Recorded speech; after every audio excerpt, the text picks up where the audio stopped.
Hello everybody and welcome to my video. Today I will be reviewing the new Pixar movie, Soul. Spoiler alert for Soul for this entire video. For anyone who doesn't know, Soul is a movie about a character named Joe who dies and goes to a place called the Great Before. It's sort of like what people call the Great Beyond, like death.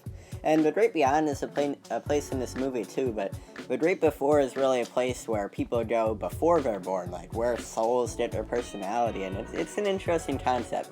But basically, Joe goes here and he learns about the meaning of life, and really he learns to cherish every day and give life a new meaning. This movie isn't bad by any stretch of the imagination, but I don't think it's great either. It's just average. One good thing about this movie is the voice acting.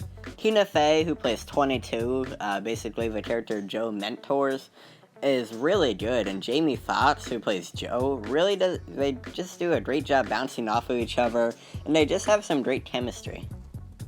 Soul had some really funny scenes. Pixar is good at this, but I laugh sometimes. I laugh when 22 put a bagel in the musician's tip jar. That's just one thing, but I thought that was funny, and there are a bunch of other things like that.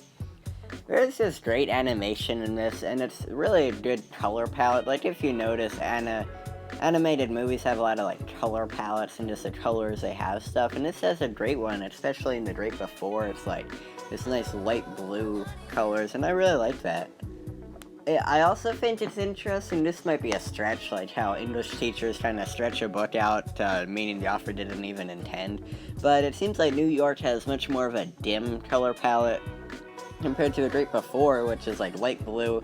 And that might be like before you're born, you know, it's all hopeful, but in New York it's dimmer, maybe it's like a crushed dream. That's a little dark of a stretch, but who knows, maybe that's what they were going for in the studio. I really like the mature themes in Soul. It made me think, like I said, there's a lot of stuff about crushed dreams, and that made me think. I think that a movie's strong point can be its ability to make someone think, and that was apparent in Soul. This doesn't feel like a kid's movie because of the themes, but I don't think that's exactly a good thing for Pixar. I'll talk about that later, but it's not the best. This movie is just much more mature than the usual Pixar film. That is good, like I just said, but it can be bad, like I also just said.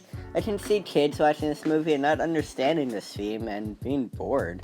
Soul just has a sense that it was catered much more to adults than the usual Pixar film, which can be a welcome change, don't get me wrong, but I doubt that little kids would like this movie themes as much as Inside Out, which is much more upfront and center about its stuff, and this is a lot more subtle and intellectual.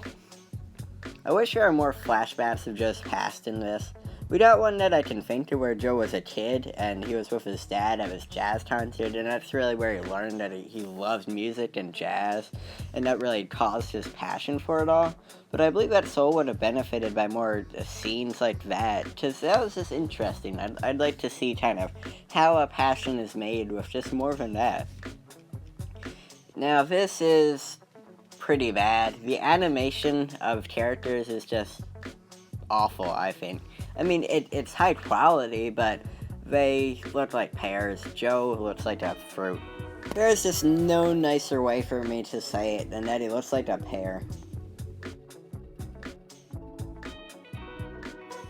It's hard for me to think of anything terrible about this movie, but I think it's weird how Joe falls into The Great Before so easily. Who knows, maybe this is just me and I'm being weird here, but if Joe found it so effortlessly, it would make sense for people to find it all the time. It's just an inconsistency I found, and it's a bit of a nitpick, but I feel like it's a bad thing about Soul. Anyway, I liked Soul. I can't think of many awful things about this, but I can't think of many great things either. Even though I said a lot of bad things and a lot of good things, none of them were really super far in either of the categories for me. They weren't great, they weren't bad, it was just in between. This wasn't a bad movie, but I don't think it deserves to be considered anything more of an average. It's just not incredible. I rated a 7.5 out of 10. So thanks for watching, guys. Please like and subscribe if you enjoyed this video, because it would really mean a lot. Make sure to tell me if there are any movies or shows you'd like to see me review next, and I will see you in the next video.